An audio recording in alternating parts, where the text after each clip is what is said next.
The story begins as a group of kids dreams about becoming treasure hunters.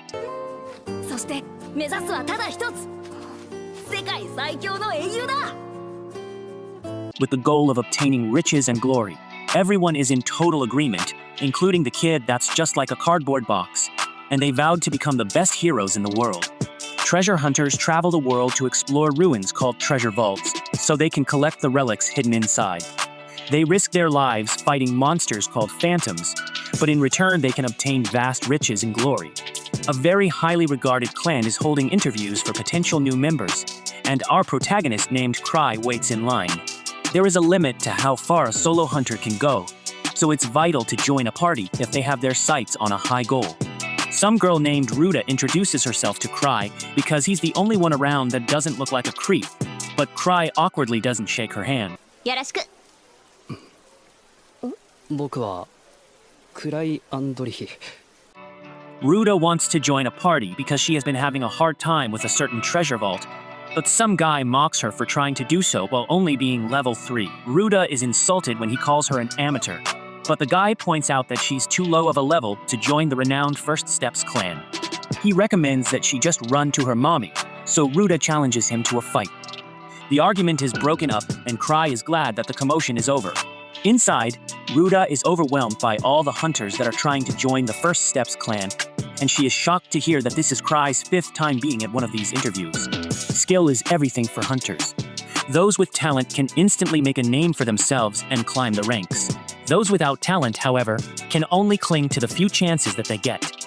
The First Steps clan consists of several parties, and the Arc Brave party is the strongest. At this interview, they even managed to complete a level 7 treasure vault with just 6 of their members. Their leader is Arc Rodin, and if he accepts a hunter, then they are guaranteed to be successful. However, as far as Kruai knows, the Arc Brave has never accepted a new member through one of these interviews. Their tables surrounded by a ton of interviewees. Ruta wonders why another party only has one single empty chair, and the big guy named Greg comes out of nowhere and explains at that table that he belongs to the party that originally founded First Step. They are called the Grievers, and they came to the capital years ago with their overabundant talent. They made a name for themselves as one of the top parties in the capital. Their full name is the Grieving Souls, and they're actually the party of Kruai's childhood friends. This is the first time that the Grievers are accepting new members, and it's the entire reason so many people came out to the event. There is no one at the table, so it seems like this might have just been a false rumor. One red-headed kid makes his presence known by saying that he has no time for losers, and he demands to know where the Grievers are. He boasts about already being level 4, and he was planning to allow the capital's strongest party to recruit him. Some girl named Tino is stopped from showing up in this kid's place, but Tino plans to make it quick just like her sister would do. She wants to teach him a lesson because she deserves to be in Grieving Souls before this kid. But she is reminded that the clan master told her not to make a scene. It's too late, as everyone antagonizes them and they make room for a fight. Tino is eager to get going, but Kruai is worried about something, and he tells Ruta to come outside with him. The redhead wants to do some trash talking, but Tino plans to hear what he has to say after she chops his head that off, because, again, that's what her sister would do. As Kruai makes his escape, he thinks about how he never should have come today. As anticipation for the fight reaches its peak, Tino senses something shocking enough to draw her attention away. She completely ignores the feverish chanting for the battle and pays no attention to the redhead powering up his sword. Instead, her focus is now completely on Kruai. Tino shocks everyone by rushing to Kruai.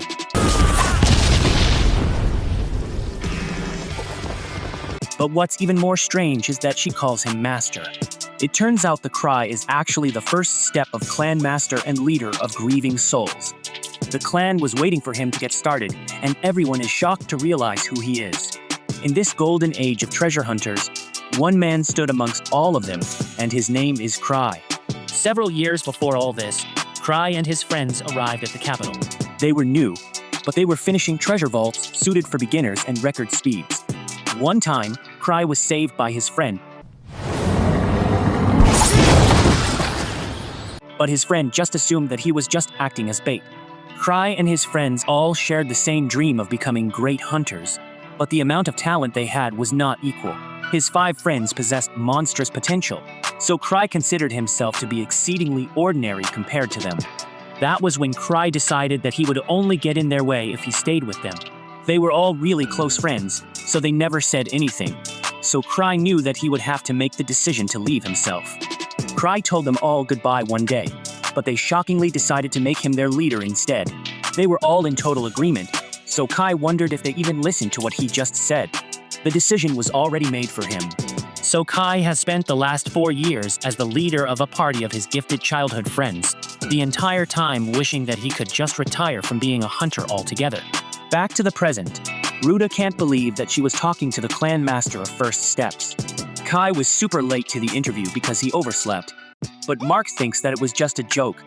Tino tells Ark to get away from him because she hates how superficial he is. Ark just thinks she's joking too. He credits Kai for diligently scouting the crowd, but he's way off. Ark's impressed that Kai went undercover without his uniform, but again, Kai points out that he really just overslept. Tino has had enough of Ark, so she wants him to be removed from the clan altogether. But this guy is a leader of Ark Brave. Tino was a solo hunter affiliated with First Steps, and she's an apprentice to Kai's childhood friend named Liz. Kai says that there's no room for new members in the Grieving Souls, but he gets an idea, and he wonders if Ark Brave would take in a new member if he recommended them. Ark trusts Kruai with all his heart, so he says that he would. This shocks everyone in the room because Ark Brave rarely ever accepts anyone. Bart says that one person wouldn't hurt. Kruai is glad that Ark is such a generous guy, but one of their members is furious about having someone forced onto their team. Tino assumes that she's the one he will be recommending, so she is really grateful. She is distracted when the mullet head from earlier wants his revenge, but Kruai says to leave him be. The kid introduces himself as Gilbert, and Kruai is surprised to hear that he isn't in a party, even though he's level 4. Kruai can tell that this kid won't be an asset immediately, but he will become something special once he gets training from Ark and the others. Kruai, however, is really bad at judging people, so whoever he picks to join Ark will be totally based on luck.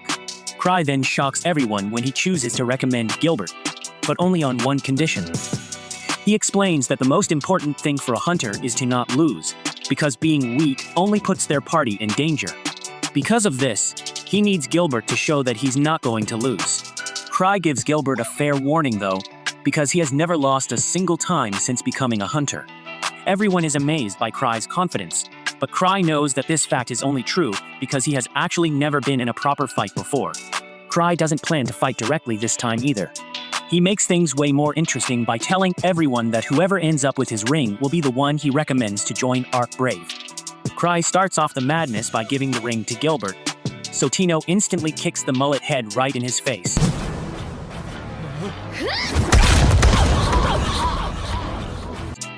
The ring is dislodged from his hands, and everyone wonders if he's even alive anymore. Everyone goes crazy as they go after the ring, and Kruai tells them that it's actually a relic that they can keep if they get it. As the chaos intensifies, Kruai says goodbye to the 2 he met earlier and decides to head home. Then the next day, Kruai is told that he made the front page news. He made a huge fight break out, and it ended up with the entire venue getting blown up.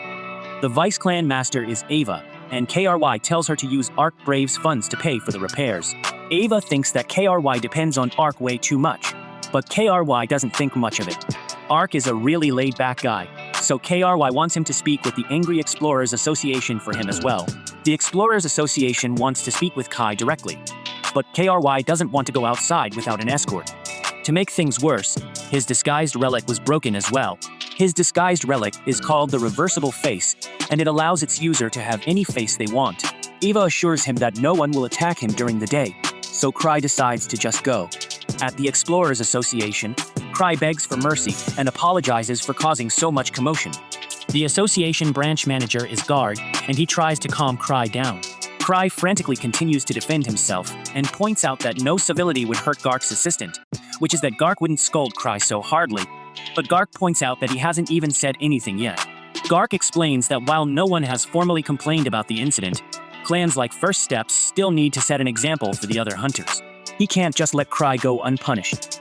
The Explorers Association gets tons of jobs, and some of them hardly pay any money. The other problem they have is that some jobs are so incredibly difficult that nobody will do them. The hunters call these types of jobs chores.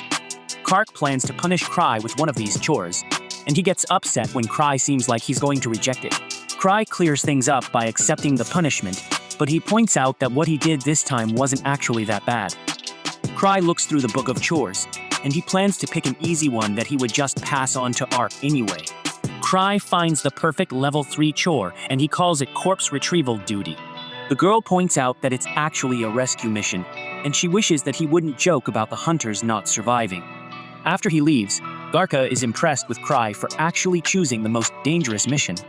When he returns to his clan house, Kruai is shocked to hear that everyone else in the clan is out doing something. Tino reveals that she ended up with his ring because she didn't want anyone else to touch it, and she is glad to hear that she can really keep it. She is surprised when Kruai asks, so she is free right now, and she eagerly says that she has never been more free in her life. Tino's clearly expecting him to ask her out on a date, but Kruai just wants her to do the chore. Tino runs away as fast as she can, but Kruai uses his hounding chain to capture her. Tino has never been more disappointed, as she just wanted to go have some ice cream with Kruai. Instead, he just pushed a terrible chore onto her. What's worse is that she's just a level 4, and she can't rescue 5 people on her own. Tino knows that he sends his subordinates on missions where they nearly meet their demise to make them stronger, but she begs Kruai not to get carried away with this kind of Spartan training. Kai agrees that she shouldn't go alone. Tino assumes that this means he will be going with her, but she is disappointed to find that he just teamed her up with the hunters he met earlier. 6 years earlier, Kruai and his friends arrived at the Explorers Association. It's the treasure hunters' headquarters, but Kruai was hesitant to enter. Everyone reminded him that it was his idea to aim for the capital, but Kruai feared that he would hold everyone back because of how useless he was.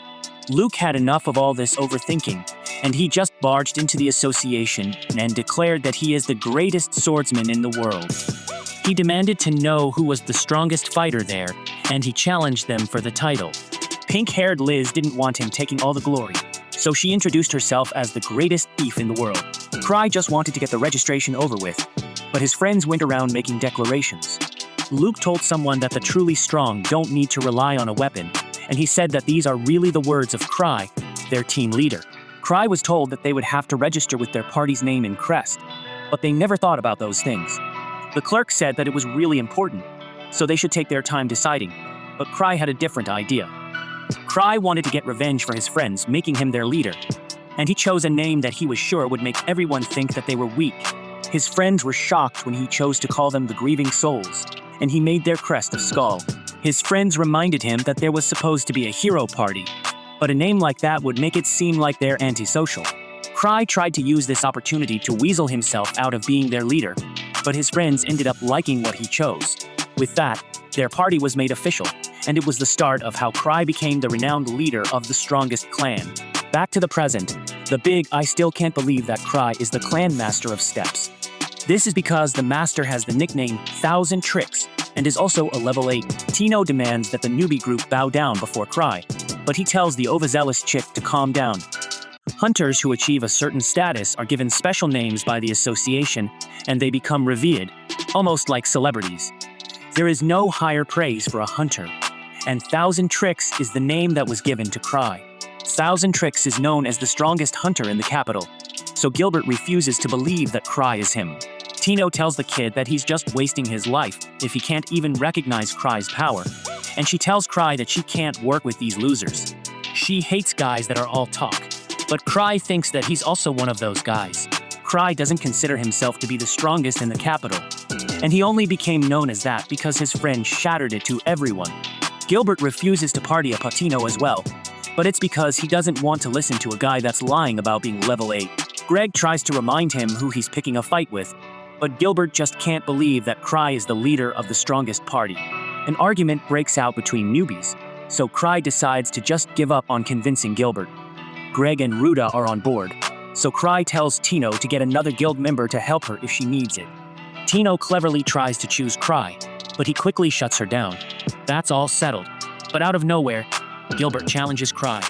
He refuses to listen to anyone weaker than him, so if Kruai can beat him, then he will go with Tino. Kruai accepts the challenge, but he sends Tino to find his place. Tino eagerly points out that the kid was being rude to the master, so it's time for her to rain divine punishment down upon him. Tino stretches before the fight, but Gilbert is eager to get his rematch. Gilbert insists on fighting Kruai next, but Kruai doubts that he will even come close to beating Tino. Gilbert is then shocked to hear that Tino is level 4 just like him.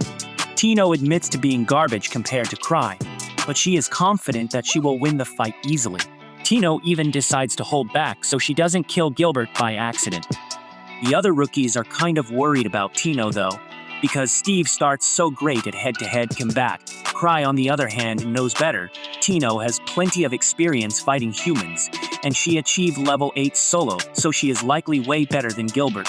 Kruai is slightly concerned about Gilbert's relic. It's called the Purgatorial Sword, and it might be able to tip the scales in Gilbert's favor. Just then, Gilbert shocks everyone as he throws his powerful sword aside. He refuses to let anyone underestimate him, and he declares that he doesn't need a weapon to defeat an unarmed female. A swordsman throwing his sword away seems pretty stupid to Kruai, but at least now the fight can come down to sheer ability. Tino prepares for a battle, and she manages to convince Kruai to take her for ice cream when she wins. Tino starts the fight off by surprising Gilbert with her amazing speed, and her kick sends him flying. Gilbert isn't ready to give up, but Tino puts him in a lock and reminds him that she was holding back a lot. She offers to have mercy on him, but only if he worships Kruai as a god from now on and prays to him 3 times a day. She also demands for him to bring her tributes that she can pass on to Kruai. Gilbert loses his mind with anger as he won't be made a fool of, but Tino instantly silences him. Tino credits Kruai for helping her get so strong, but he doesn't think he really did anything. The others are shocked by how strong the steps are, and Gilbert can only wallow in his failure. He always knew that he was born to be a hunter. He wielded a sword at a young age, and he quickly surpassed adults with his skill. He eventually came to the capital, where he joined the party and cleared several treasure vaults. Gilbert was really proud of himself, and he began to believe that he was the best. Tino now tells him that he should try using his sword if he wants to keep fighting, but Gilbert refuses. Tino mocks him for his pride and points out that it's all for nothing if he ends up losing his life. Gilbert realizes that she is right because he would have been long gone if this was a real fight. Gilbert is surprised when Kai correctly guesses that he left his party because he was too strong for them. Kruai says that the same thing happened with his party, but he thinks about how in his case, his friends didn't abandon him. Unfortunately, Gilbert takes this the wrong way. The Grieving Souls is a group of elites who stand out even above all the greatest parties. So Gilbert is shocked because he thinks that Kruai has been showing mercy to his teammates by staying with them, even though he is far stronger than them. Kruai shocks Gilbert when he touches his sword, activating its power, and Kruai is able to tell what it does. It causes elemental damage, and it gives improved attack range. Gilbert can't believe his eyes because he has never seen anyone handle the Purgatorial Sword so easily. That isn't all, as Kruai has created a flame that even he has never been able to achieve. Kruai did all this without even touching the hilt of the sword. Gilbert's frustration builds as his ego is destroyed, and he calls Kruai a monster. We then learned that monomaterial is said to be the core substance of this world, and treasure vaults are a phenomenon where monomaterial is condensed. This creates alternate worlds inside the vaults based on memories extracted from the core of the world. The White Wolf's Den is one of these vaults, and it's the one Tina was going to. It was inhabited by silver moon wolves, but this monster was eradicated due to uncontrolled hunting of its fur. The vault eventually appeared, and so a blood-soaked wolf phantom. Kruai is glad that he didn't go himself, but he is sure that Tino and the others will be fine. It's only a level 3 vault, and there are 4 in her party. Later, Kruai thanks Ava for telling him about Gilbert leaving his old party because it really allowed him to surprise the kid. Ava heard about Kruai's antics earlier, and he explained that the sword was a type of relic that he could control easily. Kruai really loves relics because their infinite variety of shapes and uses make them fun to collect. Also, they allow someone like him to create miracles. Kruai wonders if he could buy the Purgatorial Sword from Gilbert, but Ava hates his reckless spending. She thinks that Kruai has plenty of relics like it already, but Kruai points out that they are all vastly different. They might look similar, but they have their own personalities and they do different things. Kruai is seriously addicted to collecting them, and Ava has heard that he has been taking out loans to buy them despite the grievers raking in tons of cash. Kruai is a serious delinquent, and he has borrowed a considerable amount of money. The Griever's profits are split evenly amongst its members, regardless of contribution, so even Kruai, who doesn't do anything, gets loads of money.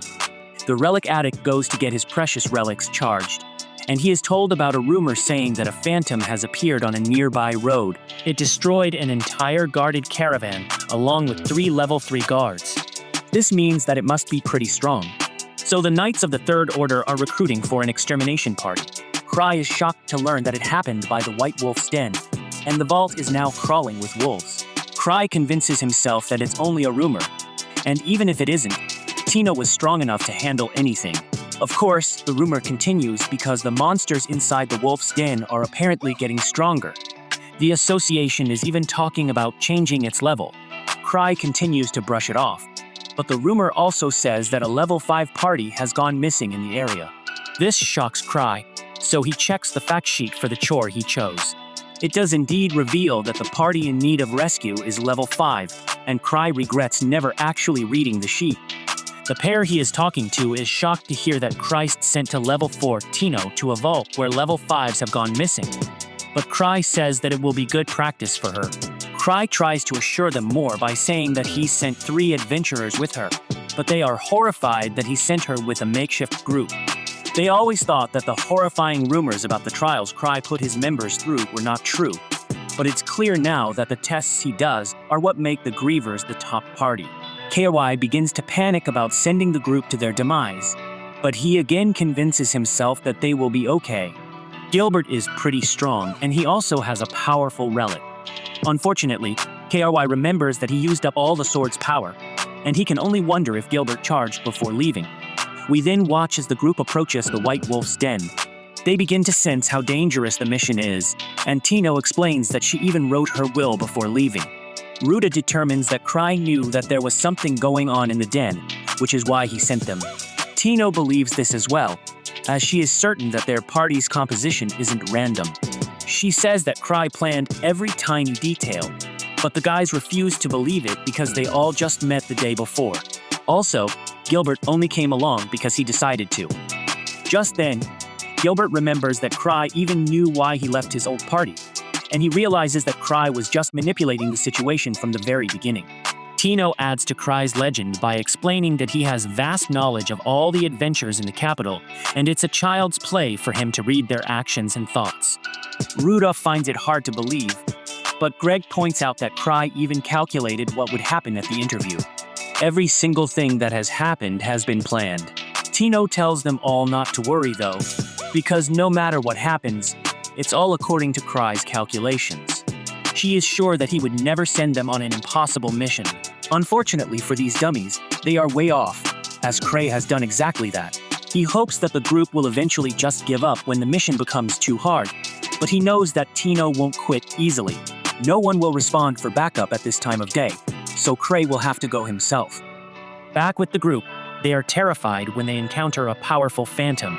This is clearly no regular wolf, as it has armor and even a sword. Tino thinks this is just another legendary test that Kruai is putting her through, but Kruai is desperately searching for relics to help him stop the group from going to the vault.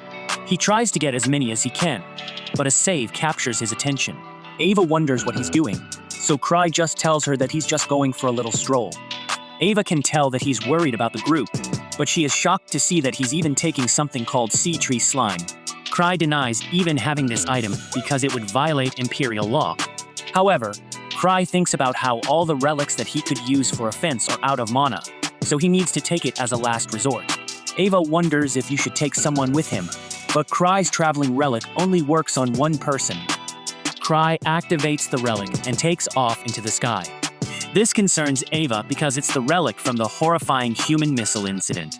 It's called the Night Hiker, but it's incredibly dangerous. It has zero safety, no brakes, and it can't hover or steer. It's basically defective. I appreciate you viewing my anime recap, Unruly Family. Please let me know what you think about this anime recap by liking, sharing, and commenting. And please subscribe to the channel to help us reach 5,000 subscribers.